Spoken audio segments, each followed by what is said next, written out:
Welcome back, everybody. My name is Nicholas, and today I'm going to be digging into the Advanced Race Guide for Pathfinder, and we're going to be talking about Ratfolk. I've only encountered a handful of Ratfolk while playing Pathfinder, and each time the DM used them as kind of a shady merchant, a black market bookie, or, in the case of one of my friends, a drug-peddling, drug dealer. You know who you are.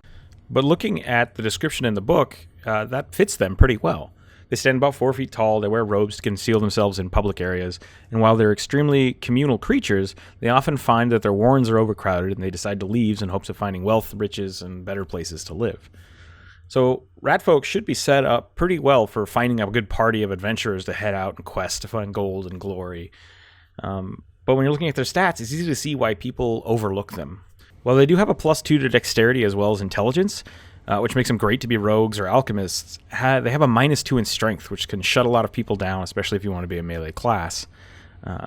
Adding in their slow base movement speed of only 20 feet and their other racial bonuses of being able to influence rodents, you can see why it's a bit odd, and people probably don't have good, unless they want to be like a rat-mancer, rat-chemist, rat whisperer, rodentologist. That aside, the thing that's important is that they also have swarming. And holy crap, the swarming. This leads to some really game-breaking shenanigans worthy of sending any DM to like Lovecraftian levels of insanity. The one catch is, though, you need 2 rat folks. And here's how swarming works. Because rat folks are used to living and fighting communally, they're adept at swarming their foes, which means up to 2 rat folks can share the same square at the same time. I'm going to let you sit on that for a minute.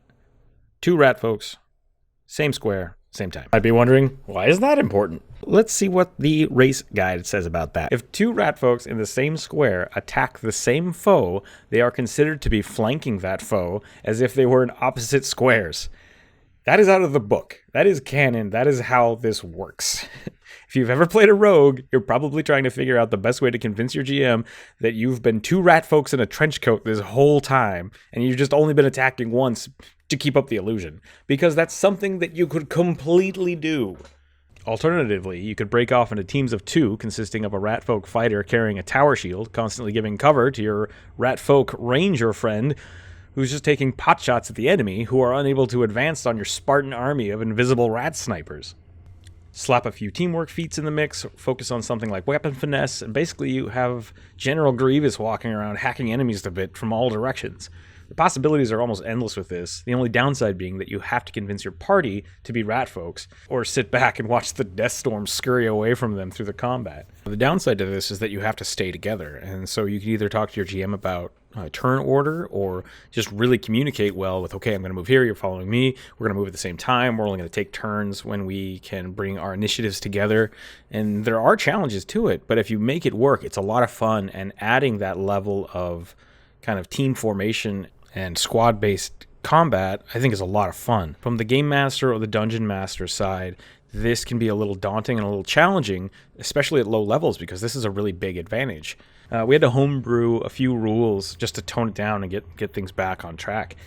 For starters, since they were so close, it was fun for us to say that if there was one of them was attacked in range, there was a 50-50 chance it would hit the other person, and then we would take into account their AC. So that way, if you have someone who's really buff and someone who's really weak, you're only able to block half the time because you're so tightly packed in there. If you end up doing this for melee as well, it becomes really interesting because then you're never really sure who's going to get hit, and it becomes a lot more strategic of, okay, do we want to go in together? Should you go in first and then I'll come in later? And there's a lot of ways to make this advantageous as well as have disadvantages, specifically just because they're always in the same spot. Part of the challenge for this is making sure that your characters stay together, so it's a lot of team coordination, which is really cool to see in a party. And as for the GM, like, you can make your party have to move based on action sequences that are going on and people dodging rocks and lava. It really makes things more dynamic when 2 of the players are constantly trying to stay that close together. Something else that happened was if one of you gets grappled, you're both grappled, possibly being crushed by a giant's hand at the same time because you're encompassing that same space.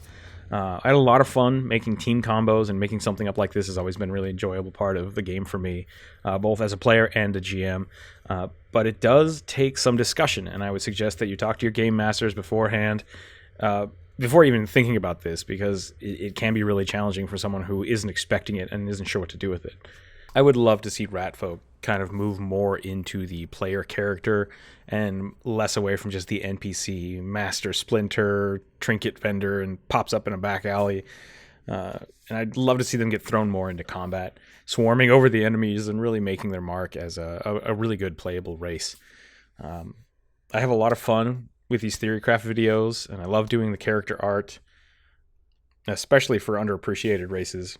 If you want to see more videos like this, drop me a comment down below.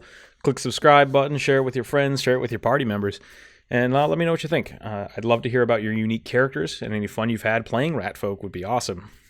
Thanks again for watching. Keep those character stories coming to me, and maybe we'll see one of your characters or favorite races in upcoming videos.